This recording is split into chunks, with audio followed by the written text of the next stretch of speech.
Hello, I'm KG Stiles, Intuitive Astrologer, and it's been almost 9 years since I recorded my last broadcast for astrology YouTubes, and I'm going to try to get back into the swing of it. I'm being guided to just show up and offer some intuitive insights about what's going on in the astrology, hopefully giving some insights that aren't being covered by anyone else. Um, I look at things more from an energy healing, intuitive perspective when I look at the astrology that's happening.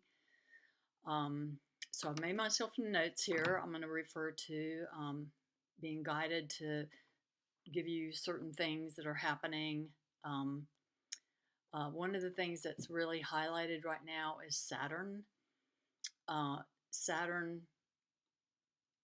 rules the constellation of the Sea Goat, where Pluto entered in 2021. So there's that Saturn component where Pluto is at in the constellation of the Sea Goat. And then there's also the component of Saturn as a co ruler of Aquarius, along with Uranus.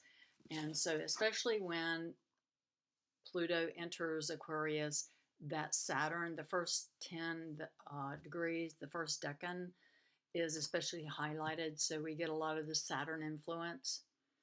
And then also Saturn is in Pisces, and it's really there's a lot of pressure being put on people to make these changes. I feel one of the focuses is to become more heart-centered, to get so much out of our head. I mean, Saturn definitely going through Pisces is softening the edges so that things are dissolving. We're going through an experience of things dissolving at this time. A breakdown of structures. Saturn represents structures. So then we also have Jupiter in Gemini squaring Saturn and Neptune.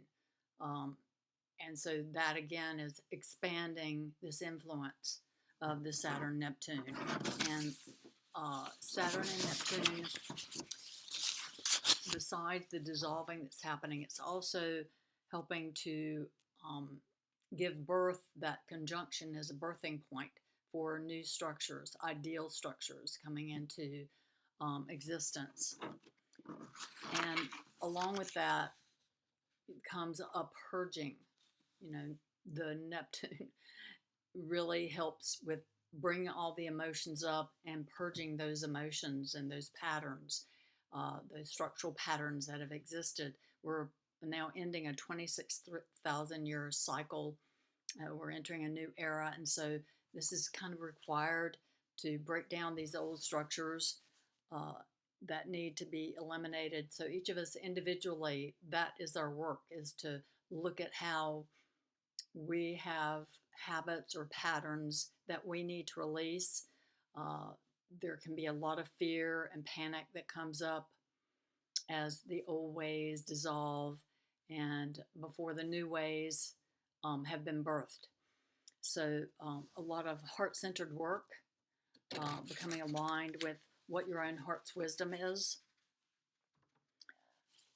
And at this time also, Saturn, we just had Mars go direct. So Mars actually entered its retrograde shadow on election day here in the USA. And so things, were coming up even at that time. There were a lot of the things also when retrogrades happen, it's a time for review. It's not a time for moving forward, really. You need to be mindful about whatever you're signing your name to or whatever you're initiating, because it's probably not going to stay as you initiate. It's going to go through some change as Mars moves direct. We're going to see some things that maybe were put into place are suddenly beginning to meet with resistance, and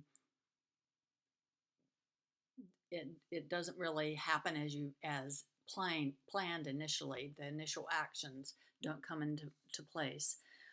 Venus is also going to station. She's in station right now, retrograde, and she's going to retrograde the 1st of March.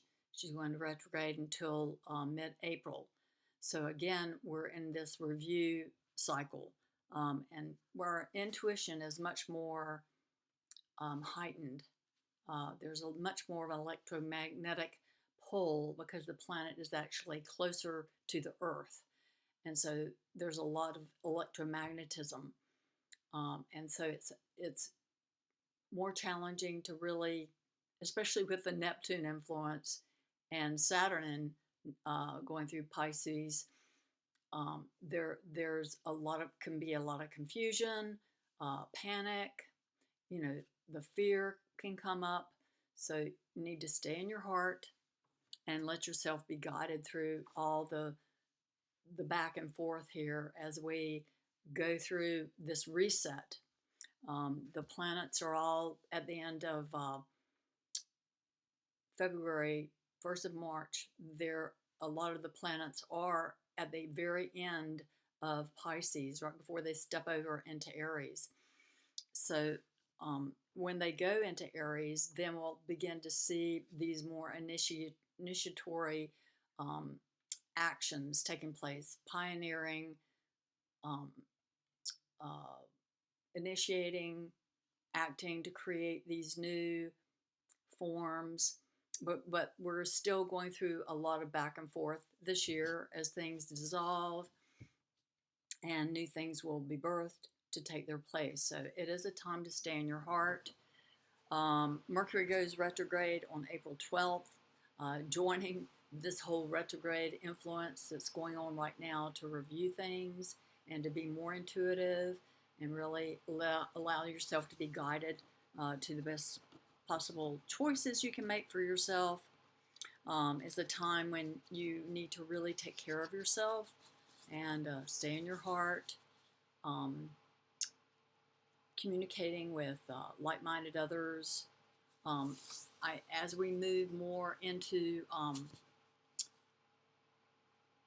the Pluto influence in Aquarius, Uranus is going to come into Gemini. That date.